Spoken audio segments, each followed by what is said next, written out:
Najib Telma, des actualités uniques, dynamiques et renversantes dans le journal TV. Algo manaraka ny Izo, Algo ny kalitao amin'ny vidiny mirary.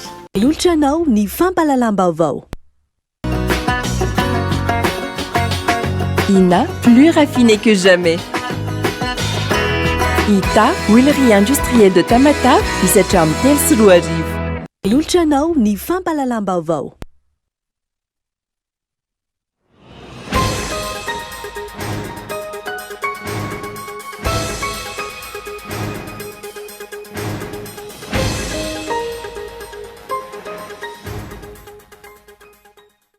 Nosamboriny teo anivon'ny zandarmy sana ny adeloka bevava atao amin'ny trano fonena ny Doris Rakoto Samuel, vadiny manandafy mahery lanto, makasika ny fitarihan'olona teny amin'ny kianjan'ny 13 Meny alarobia teo, no fantatra fa nampanatsoana azy. Tokony isy fetra farany apetraka amin'ny vola ampiasain'ireo kandida hifaninana hovidiana filoham-pirenena, hoy mpailalana iray. Aty Madagasikara amin'ny mason'izao tontolo izao, ka tokony hipetraka amin'ny matany tandalana. Tsy hita ny fandraisana ndraikitry ny fitondram-panjakana indrindra amin'ny ministeran'ny varotra sy ny indostria makasika ny olana mianjady amin'ny siam-piariana Lavanilina, hoy ny solombavam-bahoaka voafidy tao amin'ny distrika Anambanja. Ny kilaon'ny Lavanilina ny antoerany izay ahina hienatra amin'ny 3,000 ariary amin'izao fotoana izao. Nrohitra nanohitra ny fitokonana ny tsenam-barotra nataon'ny ben'ny tanàna ny Moramanga eo anoloan'ny fidirana ny kianja manara-penitra ao atoerana ny mponina ny farany herinandro teo. Maro ny tsy fanarahan-dalàna sy ny fitapitaka tamin'ny fananganana ny foto-drafitr'asa, saingy izao tonga tamin'ny fitokanana izao. Any ivelany nanambara ny vokatra hitsaboana ny aretin'ny homamiadana ny ropikaroka atao Chicago ny farany herinandro. Karazam-bakisiny no ampiasainy, izay andrasana ampiana ny tahan'olona maty vokatry ny homamiadana maneran-tany. Miantsy prian'izay.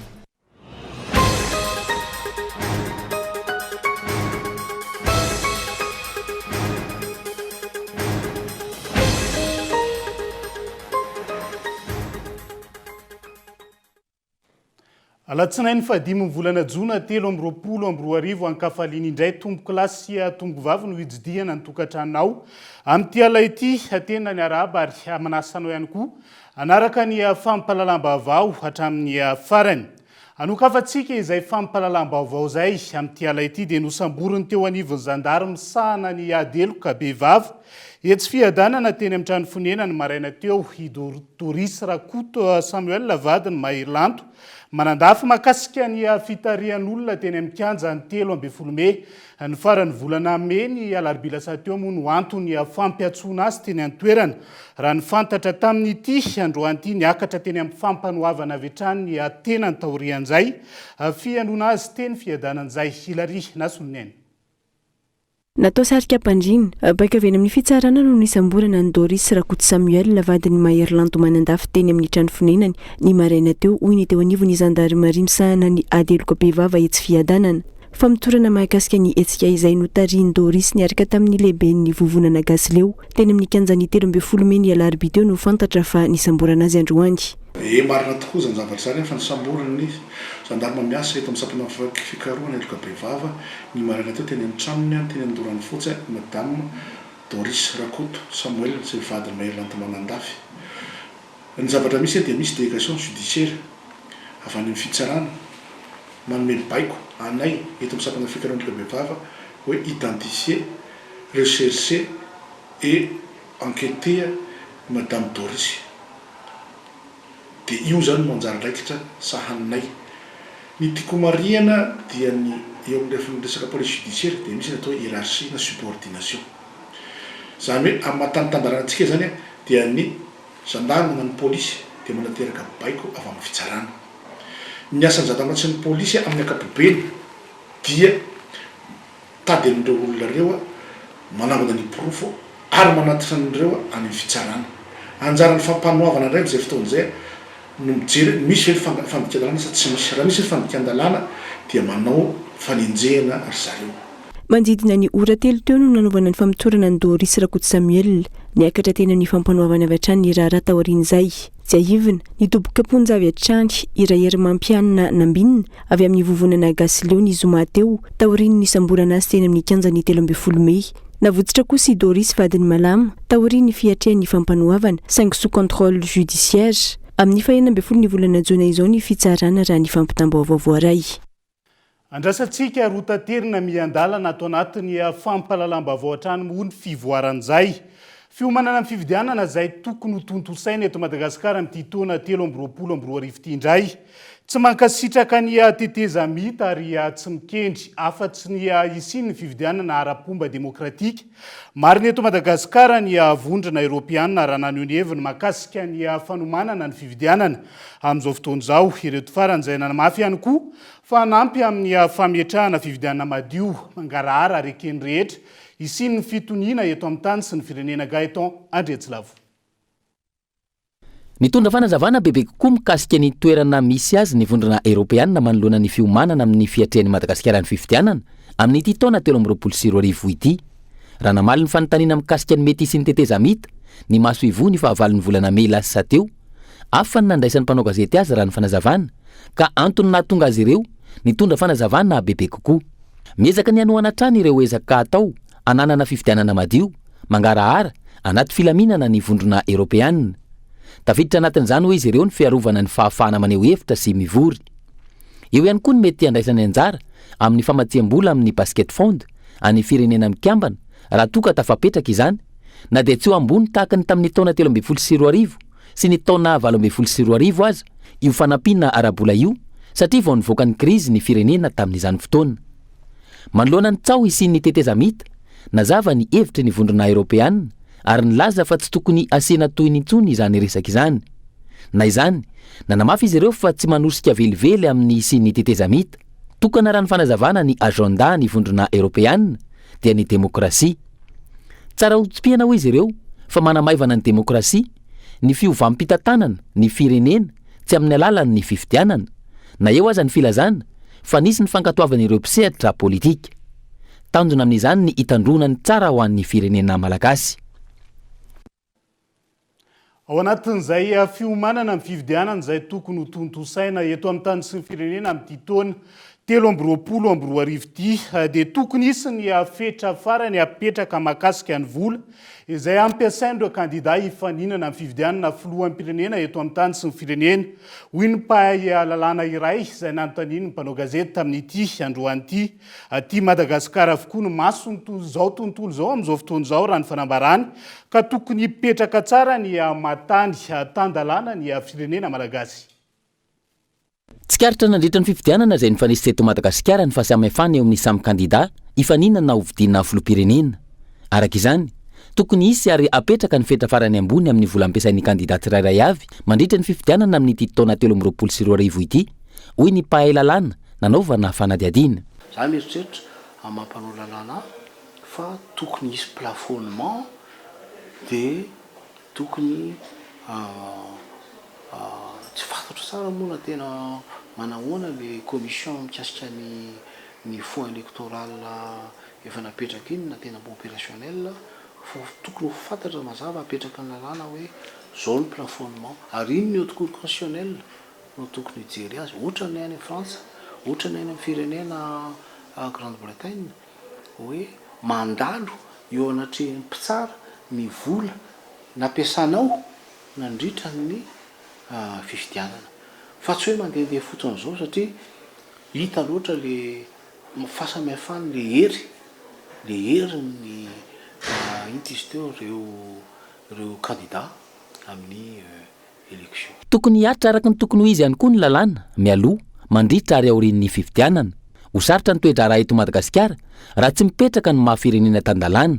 Antony aty Madagasikara avokoa ny mason'izao tontolo izao, indrindra ireo mpamatsy vola sy mpampiasa vola vahiny. Ohatra izao amin'ny lopy hoe inona ny zavatra miseho a Madagasikara, indrindra fa hoavin'ny présidentielle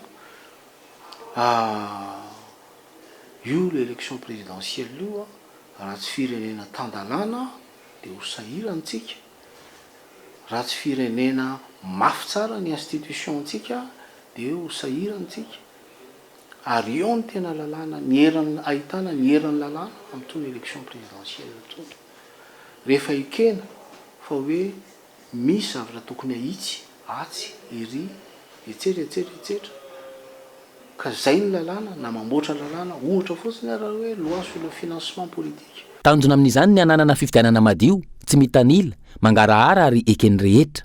Eo ihany koa ny hoe mba tena ho safidim-bahoaka marina no anakery fa tsy fanambazana vola sy fanomezana etseroa mandritra ny fotoana fampelezakevitra. Ankoatra ny vola ampiasain'ireo kandida mbola baraingo mipetraka ihany koa hatramin'izao fotoana ny vola ampiasain'ny seni amin'ny fikarakarana ny fifidianana.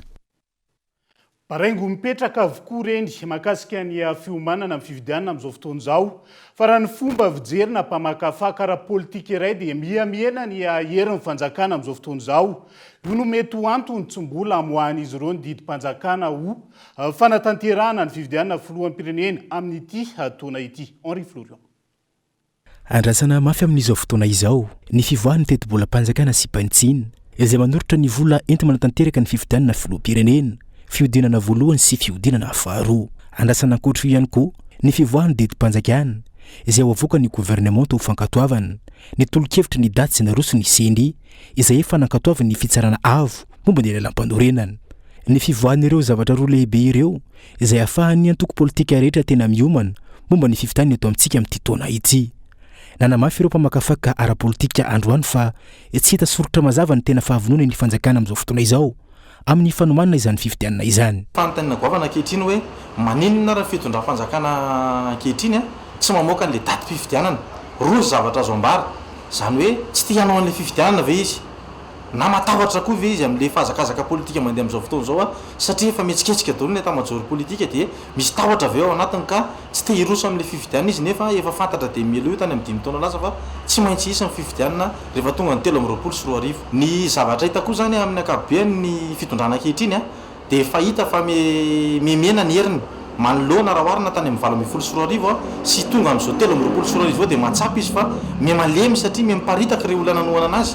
Ka io koa ve antony mahatonga anazy mbola mandinika orovina mety amin'ny fifidianana ataontsika mandeha koa etsy hoe te andeha tetezamita reny zavatra ireny zany tsy azo tsinotsiny avy ny tetezamita satria mety isy fifandraisany amin'izao tsy fivoahan'ny daty hoe roviny zao antony io satria raha fitondrana jerevantsika dia fahita izy fa miala tsikelikely aminy zany ireo mpanoana anazy eny fanantena mpakafy anazy tsy fotoana ny fampanantenana intsony izao fohiatrany ty mpamakafaka ara-politika nanaovana fanadidiana androany ity fa fotoana hanaovana ny tomban'asa izay natao tao anatin'ny efa taona mahery ny tantanana ny firenena.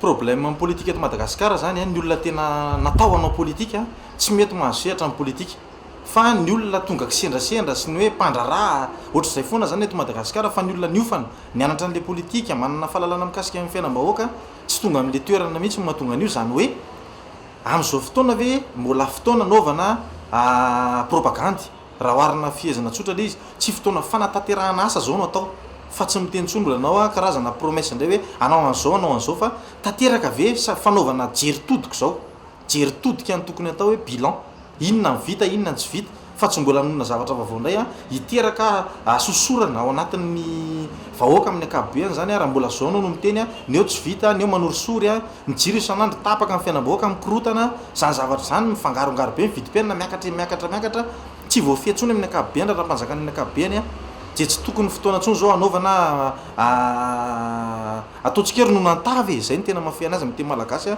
fa mezatoky fitaka. Raha atao kady tsotsotra eo amin'ny 20 amby andro eo sisa dia higadona ny fifidianana filoham-pirenena fiodinana voalohany.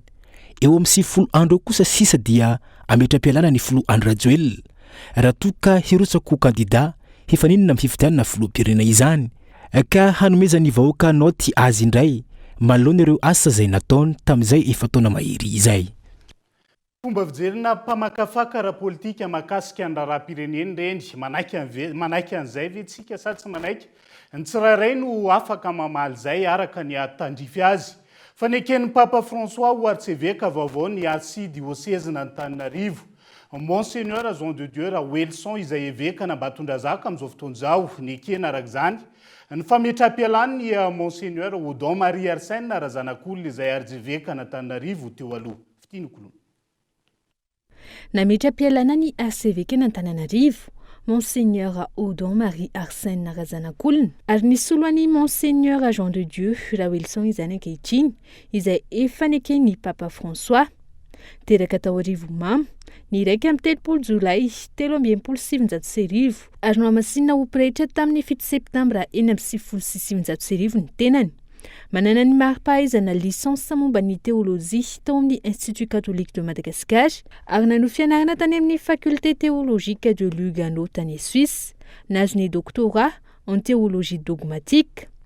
Tao lohany izao ma-RCVK azy izao, ny 5 Martsa 2020 izy no voatendry ho évêque mpanampy tao amin'ny diocèse n'Antananarivo nandritra ny 5 taona ary évêque ny diocèse n'Ambatondrazaka nanomboka tamin'ny taona 2020. Fa isan'ny vaovao misongadina ihany koa amin'ity ala ity dia omena faritra vaovao mitokana ny distrika Maroantsetra sy manana ravaratra izay antsoina hoe Ambatsoa amin'izao fotoana izao. Io no isan'ny songadina nandritra ny fandalovan'ny filohan'ny repoblika tany an-toerana ny 5 Jona lasa teo. Tokony ankatoavana ihany koa ny fangatahana faritra hafa raha ny fanadihadiana natao ahafahana mametraka ny tena fitsinja ara-pahefana eto amin'ny tany sy ny firenena. Ny fandalovan'ny filohan'ny repoblika tany an-toerana ny 7 volana Jona lasa teo. Raha toka lany any amin'ny anteny mera Roatonta atao faritra fa 420 eto Madagasikara i Ambatsoa izay ahitana ny manana ravaratra sy Maroantsetra. Izany hoe esorina tsy ao anatin'ny faritra analan'ireo fointsony. Hotinina ny fomba ahafahana manantanteraka izany ary azo antoka hatrany amin'ny 20 na nataterahany hoy ny filoha nandritra ny fandalovan'ny tany an-toerana nandritra io fotoana io. Efa tomboka hoy izy ny fikarakarana ny taratasy rehetra momba izany. Raha izany no zava-misy tokony ankatoavina ihany koa ny fanazavana ny fangatahana nataon'ny mponina ao an-talà. Vao zay an-talà koa zao efa mieritreritra rehefa nahazo ny Maroantsetra satria an-talà ny mitovitovy ka ny Maroantsetra ihany.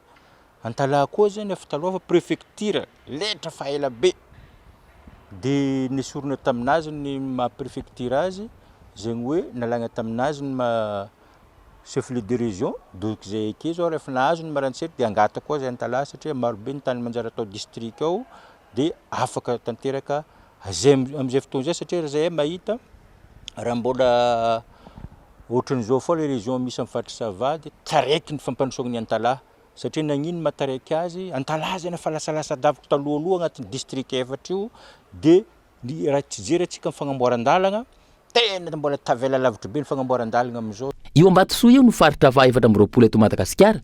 Tao aorian'ny faritra fa 13 ny zarana ny faritra Vatovavy sy ny faritra Fitovinany ny taona 2020. Tsy efa tara ve raha amin'izao volana vitsy mialohan'ny fiafaran'ny fotoam-pitondran'ny filoha izao no ampana tena ametraka faritra vaovao ahafana manafaingana ny fampandrosoana araka ny voalaza indray andrasana ny mety ho toyiny. Sy Piarina Lavanilina tsy hita ny fandraisana andraikitra ny fitondram-panjakana amin'izao fotoana izao, indrindra ministera ny varotra sy ny indostria mahakasika ny olana mianjady amin'ny Sy Piarina Lavanilina.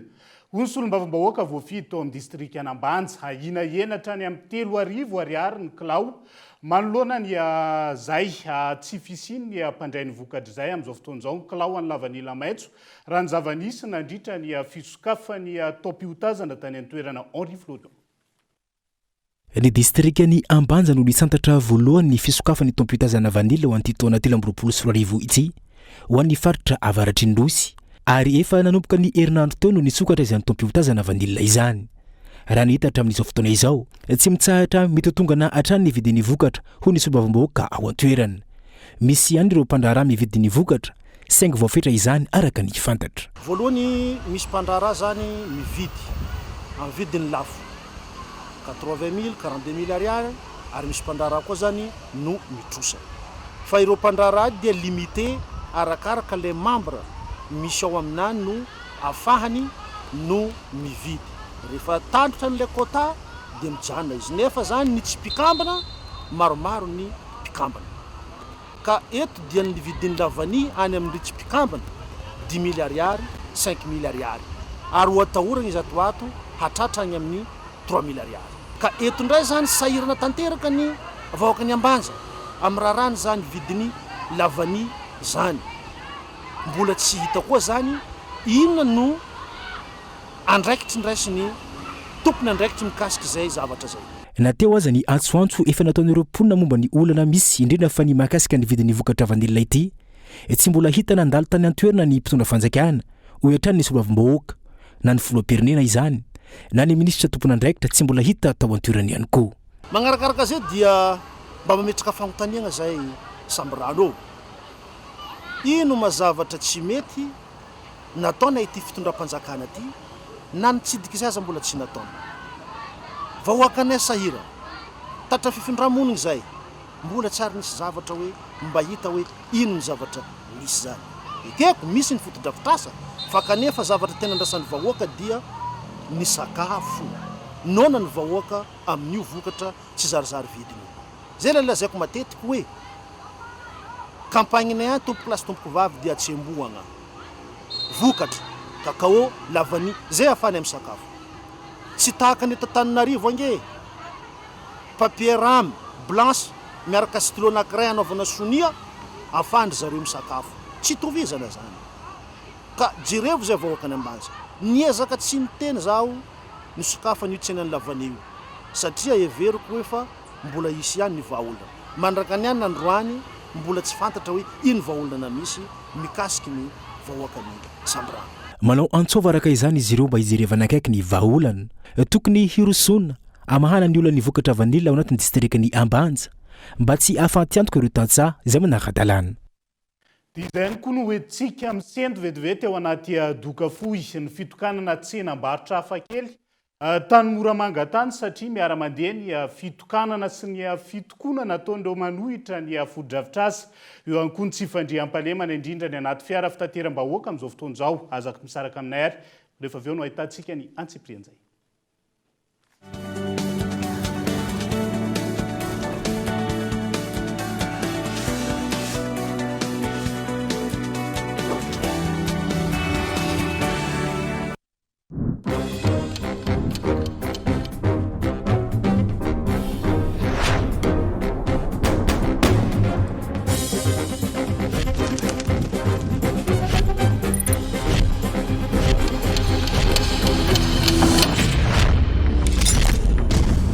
Balik en 40+ manomboka amin'ny 700 monja isan'andro mandra-pahefanao ny vidiny manontolo.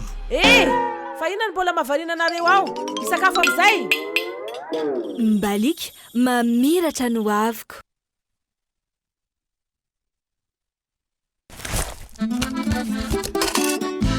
Wow! TapTap Send arrive avec une surprise en juin. Restez connectés.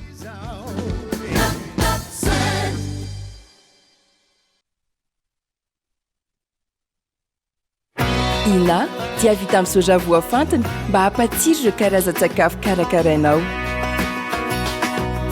Ny menaka Ina dia ahitana oméga 3 sy oméga 6 ary ara-pahasalamana no ny otrikaina entin'ny soja. Ina ilay menaka manome tsirony nahandronao isan'andro.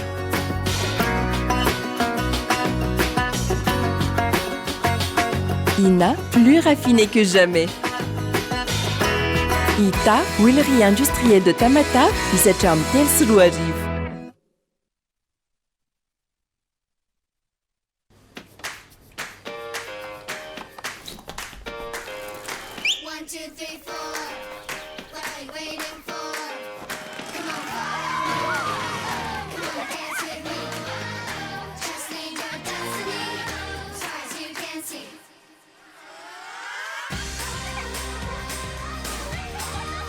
Du bon lait, une crème onctueuse. La vie, ça se dévore comme un kiri. Kiri, kiri, kiri!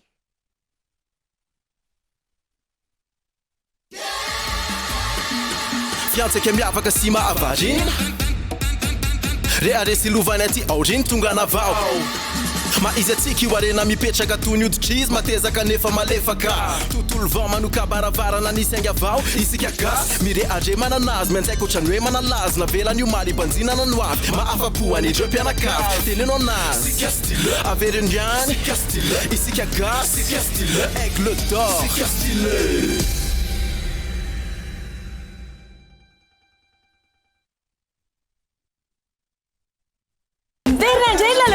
vache qui rit. Andao ilalao fa loka maro no zarainy. Ampitomboiny vitanao fa mety azahoana hatramin'ny fiarakodia. Ie, fiarakodia. Tsotra ny fomba fandraisana anjara. Manangona étiquette triangle la vache qui rit enina misy sary personnage Disney samihafa. Apetao amin'ny taratasy fotsy misy anarana, ny adresse, ny CIN ary numéro téléphone anao. Ataova anaty valopy aratero mivatana any amin'ny somadis tsara lalàna na alefaso amin'ny boîte postale 590. Ny fisarihana dia atao amin'ny alarobia fito jona amin'ny roa ora ao amin'ny somadis tsara lalàna. La vache qui rit parce que c'est bon de rire.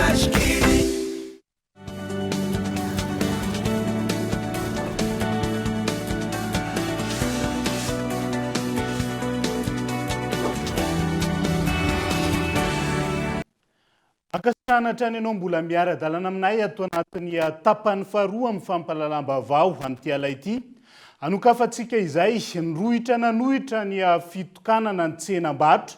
Nataony ben'ny tanàna ny Moramanga eo anoloany ny fidirana ny kianja manara-penitra tao atoerana ny ponina ny farany herinandro teo. Maro ny tsy fanarahan-dalàna sy ny fitapitaka tamin'ny fanangana nyity foto-drafitrasa ity. Ireo ponina saingy izao tonga amin'ny fitokanan'izao. Filanjana tsorabaventy, tabataba sy fitsofana kiririoko.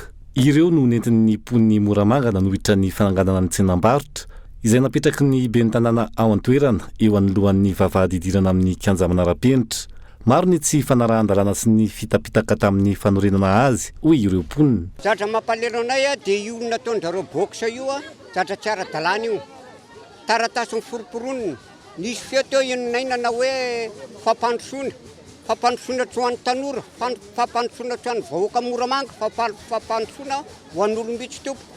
Io nanaovan'jareo box io dia terrain basket io, terrain mixte io, terrain basket, hand sy ny rehetrarehetra. Ary io misy an'io box io tompo koa dia tribune terrain mixte. Fa ro manarakaraka an'izany dia ao amin'ny terrain Moramanga tsy manana tany malalaka. Fa rehefa misy fety eto fitokanana 26 juin, filarana 8 mars dia ao amin'ny terrain foana. Vita io ny terrain, aiza ny vavahady, aiza ny parking, ahoana ny tapenany zareo ny vavahady. Ny tapenana tompoko ny vavahady teto. Zaraindry zareo, nasiany numera zaraina dia nanaovany trano. Io trano tampony io. Dia tsisy vavahady tsony zao fa ary ambadika ery zany everiny atao vavahady. Kanjo tsisy nanay tsy mbola vita le izy, ry trano ipetrahako ry amin'ny tsena kely ry sady ho ataony zareo vavahady no ataony WC nefa mivarotra eo. Ankoatra n'ity loholon'ny Madagasikara ity izay sady filohana fikambanana manohana ny filoha ankehitriny, nasain'ny ben'ny tanàna manokana ny tokana ny foto-drafitrasa. Tsy nisy tazana avokoa ireo olomboa fidy sy olomboa tendry avy ao Moramanga sy ny manodidina. Na izany na tsy izany, tontosa ny fitokanana nateo aza ny fanoherana. Ny fanatanterahana foto-drafitrasa tahaka izao zany efa zavatra vita io, efa nandalo filan-kevitsy ny tanàna io, dia azo ekena, azo atao ny mitokana anazy, azo atao ny mampiasa azy. Tsy maninona hoa fomba fijery ny mpanohitra, tsy lipa be dia be na ao anatiny na ivelany, tsy maninona zany fa le antsika fampandrosoana olo vain-jafy. Fa nahazo tsodrano tsika rehetrarehetra ho an'ny tsombarobahoaka, miaraka be tanàna ho ataontsika zany zavatrany, tsy maintsy sokafana le izy manara-dalàna daholo zavatra rehetrarehetra izay atao fa tsy misy izay tsy manara-dalàna. Isan'ny mitondra faisana manoloana ny fitsanganana ity tsenam-barotra ity ireo tanora ao Moramanga. Mikato sy tsy zarizary ny fanatanterahana ny kianja manara-penitra izay nampanantenana azy ireo. Ny tanora ny Moramanga izay mila sehatra ampivelarana ny fanatanjahantena sy ny fialamboly manoloana ny fitombon'ny tanora mirona amin'ny zava-mahadomelona sy ny fivarotantena. Mirongatra tokoa ny zaza tsy ampy-taona amin'izao fotoana efa ampiresantsika izao eto an-tampon-tanàna ny Moramanga. Indrindra ny eo amin'ny lafin'ny fisotroana toka, zava-pisotro mahamamo, ny fifohana zava-mahadomelona isan-karazany, ny fivarotantena indrindra ho an'ireo zaza tsy ampy-taona. Ary ny tena mampalahelo misy trangan-javatra tahaka izao matetika hoe hitanao ny hariva ilay ankizy dia ny maraina mamy tany dia nisy namono hoe noho ny tsy fisian'ny kianja sy ny fialamboly fanatanjahantena indrindra ny eo amin'ny lafin'ny kolotsaina ka lasa mitarika an'ireo ankizy aty afara hikatsaka sy hitady zavatra mety afinaritra ny sainy. Manao antso avo amin'ny ijerena akaiky ity fotodrafitra say ity araka izany ireo mponiny Moramanga. Izy ireo izay nanamafy fa tombontsoan'olombitsy no niadina tamin'ny fananganana sy ny fitokana azy amboletra fa tsy ny tombontsoan'ny vahoakany Moramanga. Fananganana fotodrafitrasa izay nambaran'ny mponina fa tsy ara-dalàna no antony fitokonana iny fa raha ny eto Andrenivohitra amin'izao fotoan'izao fahatapahan-jiro ny resabe ny anivon'ny fiarahamonina mihamafy zany eto Antananarivo sy manodidina ankehitriny. Na maro aza ny fanambina petraky ny jirama maharitra ora 7 isan'andro ny fahatapahan-jiro amin'ny fokotany maro raha tsy ilaza afa-tsy neny Antomadinika sy ny manodidina izay niroso tamin'ny fidinana Andalabe Richela Barvelo. 7 ora isan'andro ny fahatapahan-jiro eny Antomadinika sy ny manodidina nanomboka ny volana May hatramin'izao. Ankoatran'ireo tokantrano izay saika mizaka ny ezana sy ny tsy fahafahana mampiasa ireo fitaovana mandeha amin'ny herinaratra, miditra amin'ny fampiasana groupe électrogène ireo orinasa madinika sy mpiasa tena, saingy tsy mahaleo tsara ny vidiny amin'ny fampiasana io noho ny fandaniana.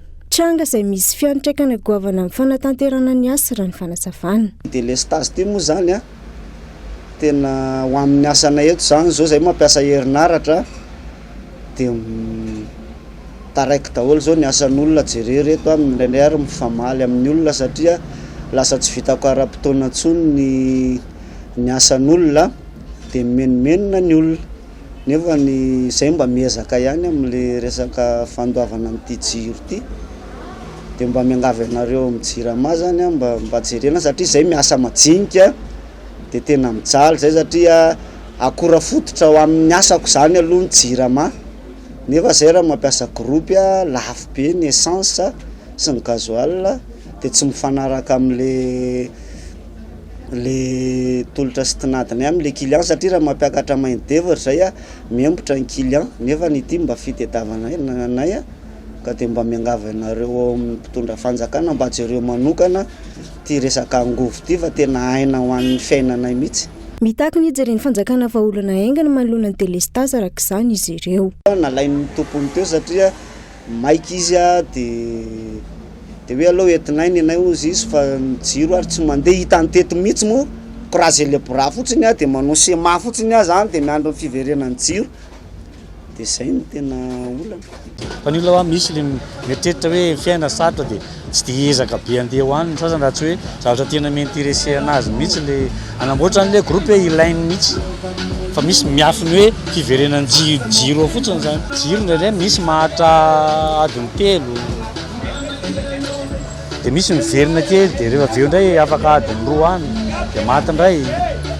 Olona le amin'le tiako resana hoe le olona hoe ampiasa groupe zany tsy maintsy mieritreritra hoe ohatrina zany ny dépense aloha misy zavatra mbola azo efina dia miaritra izy aloha amin'le fahatapahan-jiro. Misy tsy mandry rehefa tsy maintsy ilaina urgente dia tsy maintsy mividy izay na ohatrina solika eo zany dia vidiny le olona mpampiasa groupe. Olana ara-teknika eo an-dekaleka no antony fahatapahana mampitroatra ny mponina ankehitriny raha ny fanazavana azo. Manoloana izay, nisy ny filazana navoakany teo anivon'ny jirama ny zoma 2 jona lasa teo fa voafaritra ho adiny 3 ny fahatapahan-jiro nanomboka ny sabotsy lasa teo. Tsy arak'izany ny zava-misy ka antony fidinany an-dalambe nataony mponina toy ny tao Antomadinika sy Taosy omaly. Izay ny favoazana ho an'ireo mpanao asa tena sy ireo orinasa madinika manoloana ny fahatapahan-jiro amin'izao fotoan'izao. Fa mitombo hatrany ihany koa ny fahavoazana ho an'i Madagasikara noho ny fahasimbany ny tontolo iainana ankehitriny. Tsy ireo orinasa irerintsony efa nisy ambatan'olona tsy manana toe-tsaina hiaro sy hitandro ny tontolo iainana. Ireo mpisehatra nanaovana fanadihadiana tamin'ity androan'ity toe-javatra maro no iaratsy raha tsy misy ny fandraisana andraikitra sy ny politika mazava manoloana io fahasimbany ny tontolo iainana amin'izao fotoan'izao io. Ilarina Sonia. Miasimbatra ny tontolo iainana eto Madagasikara ankehitriny, maro ny fahasimbana sy fahaverezana teraka izany. Tsy ny fampiny fandraisana andraikitra ataon'ireo orinasa sy ozinina samihafa izay isan'ny tena fototra mahatonga izany ihany. Efa tsy misy fandraisana andraikitra amin'ny fiarovana ny tontolo iainana intsony ihany koa ny malagasy amin'izao fotoana raha ny fanazavana. Madagasikara zao mandritra an'izay taona hoe dernière décennie izay dia very ny 700 ny biodiversité zany hoe tsy ny orinasa fotsiny no manotika tontolo iaina na hoe ny olona eny anivony fokotany tsirairay avy eny fa tena ny tsirairay avy mihitsy no mamela diatanana amin'izay fanovanana tontolo iaina amin'izay fanariana fako eny an-dalana mety fanaovana maloto eny an-dalana ao an-tokantrano mety maro be ny consommation ataonao fandaniana rano amin'ny tsisy antony anisany manimba ny tontolo iaina amin'ny dolo reny. Tokony isy politika mazava entina miaro ny tontolo iainana ho ireo sehatra tsy miankina mba hisorohana ny fahavoazana. I Madagasikara izay efa mitondra takaitra amin'ny voka-dratsy ny fahasomban'ny tontolo iainana tato anatin'ny taona maro nifanisa izay tahaka ny tondra-drano tsy amin'ny fotoanany sy ny fikorontanany ny toetry ny andro. Hitantsika tatoato ny fivarotra toetr'andro lasa misy ririnina lava loatra, misy fahavaratra lava loatra. Hitantsika tatoato misy inondation be lehibe, tondra-drano be lehibe dia reny rehetrarehetra reny dia ny antony isika daholo ny tompona andraikitra aminazy ireny. Zany hoe isika tsy hanana Madagasikara fanjoana raha hoe sy Madagasikara fa hito ihany ny firenetsika. Dia fotoana zany zao anaovan'ny tsirairay andraikitra amin'ny niveau misy anazy. Dia izay en tant que hoe responsable en tant que agence na communication inona ny azonay atao dia zay zany hitanay hoe azonay atao mametraka ny tondra ny anjara borikinay izay ao anatin'izay fiarovana ny tontolo iainana izay. Dia ny tsirairay mihitsy zany no mila tanina tokony hanana izay politique RSE zany hoe responsabilité sociétale izay eo amin'ny niveau misy anazy eo amin'ny tokantranonao ianao manokana inona ny andraikitra raisinao manoloana izay fiarovana ny tontolo iainana izay. Raha ny tsirairay no miara-mientana dia mahita vahaolana isika amin'ny fanovana tontolo iainana eto Madagasikara. Mbola lavitrezaka ny ady amin'ny fahasimban'ny tontolo iainana ary ny fahatsapahan-tenany tsirairay manoloany no andrasana indrindra ho an'ny tanora izay isan'ny anerany tetika asa RSE ny saina nankalazaina androany ny andro iraisam-pirenena momba ny tontolo iainana.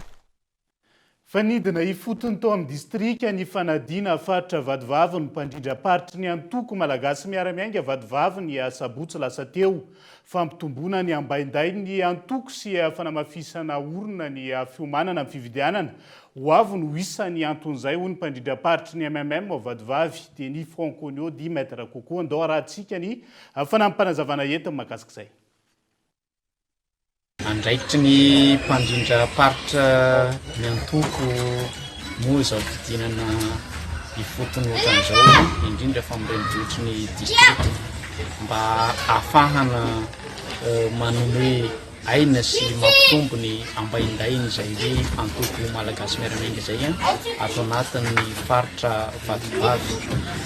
Ny eto fanadina no nisitraka an'izay hoe fisidian'ny mpandrindra paritra sy ny délégation izay taritin'izay androany ary mbola ho avy koa ny any amin'ny distrikany Mosivarika.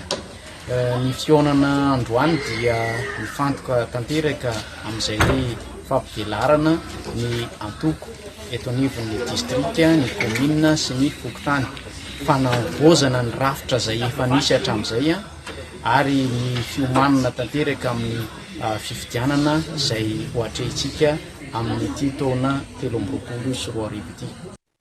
Lafomba vao hafa mbola vitsy ireo manjifa ny sainam-pirenena amin'izao fiatomboany volana Jona izao niakatra ihany koa ny vidiny raha ny fanadihadiana natao tamin'ity androany ity ny fananganan-tsaina mandritra ny volana Jona izay anehoana ny fiverenany fahaleovantenany Madagasikara sy ny fitiavan-tanindrazana ao am-pony isam-batan'olona. Nahitana fiakarana ny vidin'ny sainam-pirenena malagasy raha oharina amin'ny taon-dasa ary manodidina ny 5,000 ariary ny kely indrindra ka hatramin'ny 5,400 ariary ny lehibe indrindra raha ny hita teny an-tsena. Antony maro no mahatonga ny fiakaram-bidy io ary isan'izany ny fiakaran'ny vidin'ny lamba. Zao aloha zay vao manomboka vao hivarotra fa zay isataona zany vao manao an'itony zavatra iny dia isataona vao mba varotra kely amin'itony an'itony. Malafy eo amin'ny 10 isan'andro eo kamba zay zany mba lafinay. Hatreo amin'ny 100,000 ny ngeza indrindra ny tena sany moa mikelikely amin'itony 40-45 zay zany ny tena be pasa aminy zay. Mbola tsy mitsy izy zao raha mba hisokatra kely na tokony mba hisokatra kely izy zao amin'izao raha araka ny nisy tamin'ny confinement lasa zany tokony mba hisokatra kely. Tafiditra ao anatin'ny fanomanana sy mifanehoana ny firaisan-kina amin'ny mamalagasy ny fiatrehana miaraka ny fety niverenan'ny fahaleovantena. Isan'ny fomba iray anehoana izany fiara-mientana amin'ny fananganana ny sainam-pirenena malagasy. Ilaina ny fananganan-tsaina na eo aza ny fahasarotana noho ny fiakaram-bidiny. Ny sainam-pirenena moa fiandrianam-pirenena dia tsy maintsy apetaka. Mba afantarana hoe malagasy tsika. Logiquement tsy maintsy ka. Zay mba afantarana hoe malagasy. Koa kila arivo zany dia mapetaka foana le saina. Ka le vidim-piainana miakatra isan-taona dia ça dépend amin'izay koa le vidy. Raha 5 000 ariary zao tamin'ny etoana ohatra hoe 10 000 ariary izy amin'izao vidim-piainana miakatra foana. Zay. Trop aloha e. Trop fa ny olona koa tsy maintsy mitady vola dia ça dépend mipondra amin'le fiakaran'ny vidim-piainana. Tafiditra ao anatin'ny fanabeazana olom-pirenena vanina ny fahafantarana ny momba ny sainam-pirenena. Mariky ny fiandrianam-pirenena sy ny fitiavan-tanindrazana ny fananganan-tsaina isam-baravarana raha ny nambaran'ireo olom-pirenena. Tsy fandriam-pahalemana miha-mahery fihetsika ireo jiolahy amin'ny asa fanendahana indrindra ny anaty fiara fitateram-bahoaka amin'izao fotoana izao. Ankoatra ny sito mahery tonga hatramin'ny ambana antsy ny mpandeha manontolo ny zava-misy raha ny fanadihadiana natao tamin'ity androany tsy voaja ny zony tsirairay izay tokony sitraka filaminantsaina ao amin'ny firenena hoy ny teo anivony observatoire des droits humains eto Madagasikara manoloana izay firongatry ny endrika tsy fandriam-pahalemana amin'ny endriny maro izay. Mirongatra ny fanaovana asa ratsy any amin'ny fiara fitateram-bahoaka. Tsy mionona amin'ny sito mahery eo amin'ny fitaratry ny fiara intsony ireo mpanao asa ratsy ankehitriny. Olona maro no miara-misalahy amin'ny arpaos sy anatin'ny fiara fitaterana. Araka ny fitantarana ny sendran'ireo mpanao asa ratsy. Andehody dia niditra tao anaty busy dia ny bus efa feno. Dia avy eo nisy olona zany teo alohako ny teny hoe avy madama eto mipetraka. Dia nitsangana dia izany tsangana iny ny teny indray ilay bandy anankiray tao aloha hoe za ihany. Dia piretin-dry zareo tao aloha zany tao piretin'izy mirahalahy zany dia teo no nanararotandry zareo ny savaina ny poketrako zany. Efa voavoa ny poketra no nisy vehivavy ny teny hoe misy manokatra ny poketra ny madama. Fitaovana toy ny antsilava no ampiasaina anambanana ireo mpandeha. Tsy misafidy ora ihany koa na andro na alina ireo mpanendaka raha ny fanazavana azo. Dia le vehivavy zany avy eo tonga dia nambanandry zareo hoe aza miteny. Moa zareo nanosika anazy sady nandeha mivoakatra zareo no voatosiny saika mbola hisintona an'ilay poketrako natsipika tany amin'ilay ramatoa zany. Dia kaitra dia iny izy telo lahy dia mivoaka teny am-pandehanana tonga dia samy misaoty ny bus avy. Tao anatiny nisy olona anankiray teo amin'ny varavarana dia za zany latsaka ampovoan'ny chauffeur sy ilay voyageur anankiray. Ankoatra izay, efa ho isan'andro ny fitarainana amin'ny vakitrano, fandratrana sy ny maro hafa amin'ny tsy fandriam-pahalemana raha ny fitarainan'ireo olom-pirenena ao amin'ny tambazotry ny serasera. Tsy voaja ny izon'ny malagasy raha mikasika izay fandriam-pahalemana izay. Ho ny firaisamonim-pirenena misehatra amin'ny izon'olombelona. Ny ankamaroan'ireo fitarainana eny amin'ny mpitandron'ny filaminana izay tsy ahitana tohiny. Tsy misy ihany koa ny politika matipaika na ny plan de sécurité avy amin'ireo ministera telo tompona andraikitra amin'ny filaminana raha ny fanazavana hatrany. Raha tsy misy fanadana zo dia tsy misy ny fandriam-pahalemana. Rehefa tsy misy fandriam-pahalemana tsy mivoatra ny toerana na firenena anankiray. Izany voalohany ilay prinsipa. Faharoa manarak'izay ao anatina resaka zo no lazaintsika dia misy an'ilay ataontsika hoe zo amin'ny ankapobeny. Ilay ataontsika hoe troisième génération, le droit à la sécurité, zo ny olona tsirairay hazona fandriam-pahalemana eo amin'ny toerana izay misy anazy. Fa ny olana indrindra mahakasika ny resaka tsy fandriam-pahalemana amin'izao fotoana izao dia ilay fiarovana amin'ireo olona izay mitoroka na ilay olona iaran'ilay tsy fandriam-pahalemana ohatra hoe tsangana famonoana ohatra ilay ataontsika hoe koa blessure volontaire na hoe olona iaran'ilay aseta ny anivon'ny ohatra hoe resaka taxi be ireny amin'izao fotoana izao dia reny zany le mesure de accompagnement le horaisina ny tsy mipetraka mazava tsara eto Madagasikara raha ohatra ka mahakasika an'izay fandriam-pahalemana izay. Ankehitriny miorooro andro amanalina ny malagasy tsy hita taratra ireo natao hiaro ny vahoaka sy ny fananany amin'ny fotoana andrasana azy. Tahotra amin'ny mety sy ny hetsika politika ihany no ahitana ny fihetsehany ireo mpitandro ny filaminana raha ny zava-misy eto amin'ny tany sy ny firenena. Izay ihany koa no entina miampita ao anatin'ny maresaka iraisan'ny pirenena amin'ity ala ity.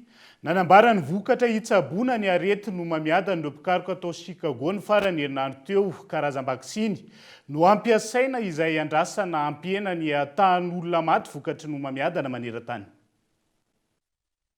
Miditra amin'ny andrana ankehitriny ny vaksiny frantsay izay hitsabona ny aretina ho mamiadana sy faire ORL ho an'ireo marary. Tanjona amin'ity vaksiny ity ny fitsaboana tanteraka ireo tratrany ho mamiadana. Tsara ny vokatra voalohany azo tamin'izany. Tamin'ireo marary ny ho mamiadana misa 90 nanaovana ny andrany. Tsy nisy niverina ny aretina raha ny fanazavana. Karazana ho mamiadana iray, vaksiny iray. Mifanaraka amin'ny trangana aretin'ny marary no isa mampiavaka ny fitsaboana. Alohan'ny anaovana ny tsindrona, nisy ny fanadihadiana tamin'ny toe-batan'ny marary tsiraray. Anaty ny fampiroboroboana azo tanteraka araka izany ity vaksiny ity, ahafahana misoroka ny fahafatesana ho an'ireo marary ny ho mamiadana. Miditra midingana faharoa ny fikarohana mikasika ny vaksiny amin'ny ho mamiadana. Mbola miandry ny taona ny maro ny kilany vao afaka miparitaka manerana ireo toeram-pivarotam-panafody ity vaksiny ity. Izay ihany koa no entina mamarana ny fampahalalam-baovao tamin'ity ala ity naiza misy anao hankasitrahany ianao. Ny safidy hatrany ny fahita lavitra kolona nanarahana ny vaovao misongadina tamin'ity ala ity mandra-pitafa ho manaraka indray tompo lasy tombo vaveloma tompoko.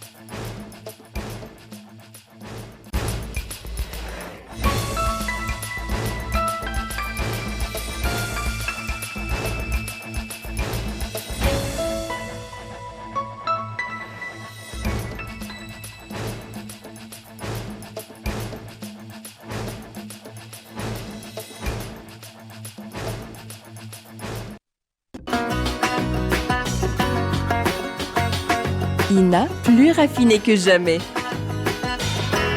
ITA, huilerie industrielle de Tamata, Isacham Telsruariv. Vous a présenté Ni Vavao. Algo, Manarakani Iso, Algo, Nikaltao, un vide mirage. Vous a présenté Ni Vavao. 5G Batelma, des actualités uniques, dynamiques et renversantes dans le journal TV.